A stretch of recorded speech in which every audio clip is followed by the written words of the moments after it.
I wake up at 4:30 and can't fall back to sleep, so I decide to get up and look around camp. I walk past a tired and bleary-eyed Nicaraguan watchman as the sun starts rising, turning the sky pink and purple. As I walk up the main road, I see a Polish soldier jogging and think to myself, he is one dedicated guy training while in a war zone. I am told I can go off base as long as I don't wander beyond the view of the observation post guards and their line-of-sight fire. Not much to see beyond the wire, just lots of wet sand.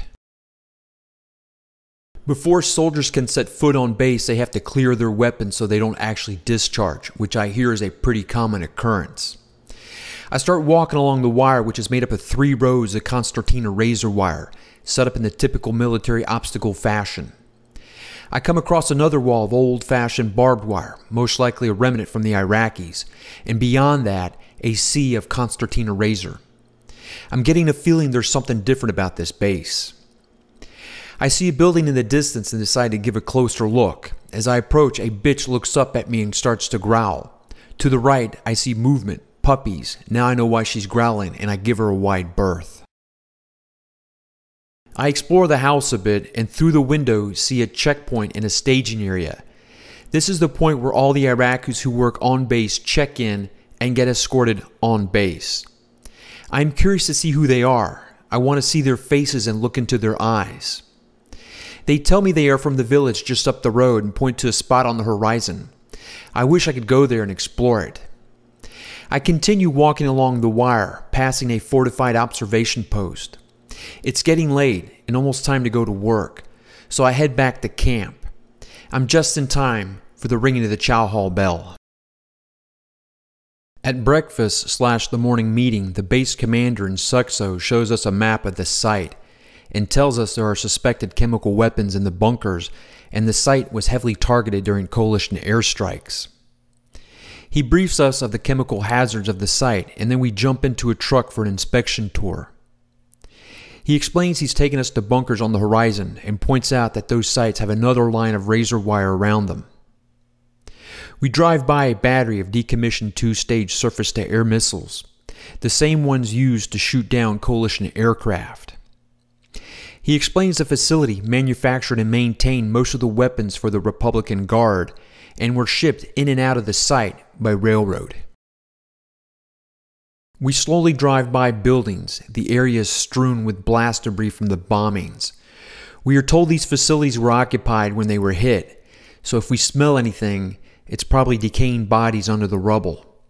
I'm amazed at all the ordnance and projectiles laying around and how unorganized and haphazard these assemblies were.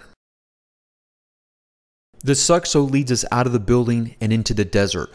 We walk around a large protective sand berm and we come to an area littered with 120mm artillery shells and propellant scattered around. The shells need to be assembled, adding propellant, a projectile, and a primer. The most dangerous stage is adding the propellant, or cordite, which is the long strands laying on the ground, explaining why this was being done outside in a sand pit. The projectiles used are very accurate, deploying fins for stabilization in flight. These 120mm projectiles are made and sold by the Russians. As we turn and leave, we come across 500-pound bombs. These bombs are active and hot as the fuses have been installed. We jump back into the truck and drive by many blown-up bunkers, the targets of coalition smart bombs by the look of it. Debris is strewn far from the bunker and everywhere. It must have been an enormous explosion. The Suxo stops the truck, gets out, and explains that this is one of the few bunkers that was not hit. We walk along a clear path, come across more 120mm fin projectiles in various stages of assembly.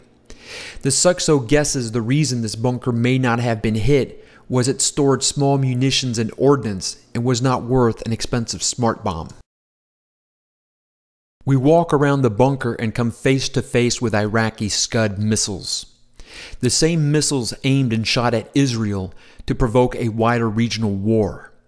The Scud is feared for its accurate and long range and devastating capabilities. They are hard, if not impossible, to stop as they are mobile with a long driving range and well camouflaged. In 2002 to 2003, Hans Blix and his UN team for the United Nations Monitoring, Verification, and Inspection Commission located and tagged all suspected weapons of mass destruction. Hans Blix personally admonished Saddam for his cat and mouse games and warned of serious consequences if it attempted to hinder or delay his mission. On February 8, 2004, Dr. Blix accused the US and British governments of dramatizing the threat of weapons of mass destruction in Iraq in order to strengthen the case for the 2003 war against the regime of Saddam Hussein. Ultimately, no stockpiles of weapons of mass destruction were ever found. The Suxo starts off in the desert, intently looking on the ground. He yells back, "Hey, come here, I want to show you something." I look down and see a bone. He tells me it might be human. I've been fooled by this trick before. It's most likely from a goat. He points off in the distance, says we're going there next, has to check up on the cleaning effort and make sure it's on schedule. We drive back to camp in silence. I get out and head to my assigned hooch. For once, I am glad to have a place to myself.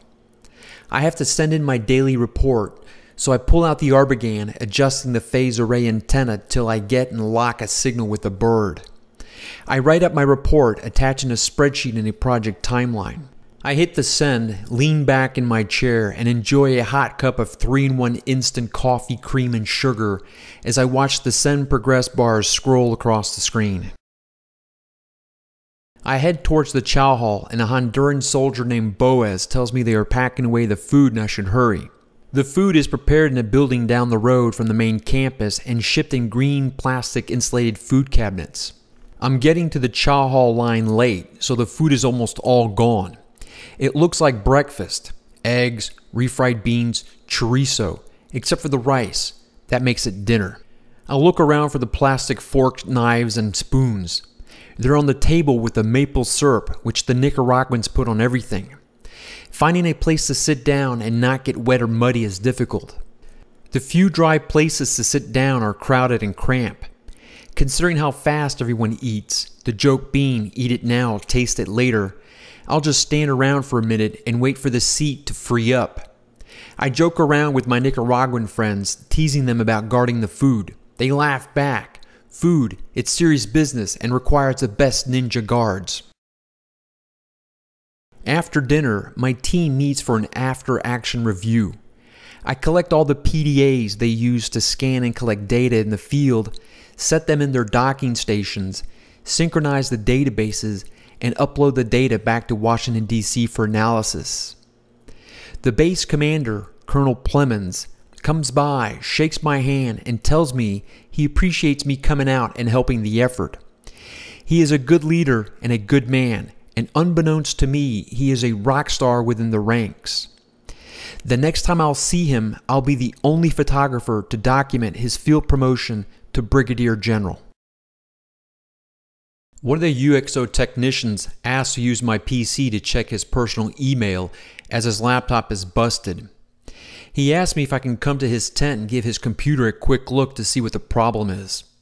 He's got a super expensive and ruggedized laptop from GTAC.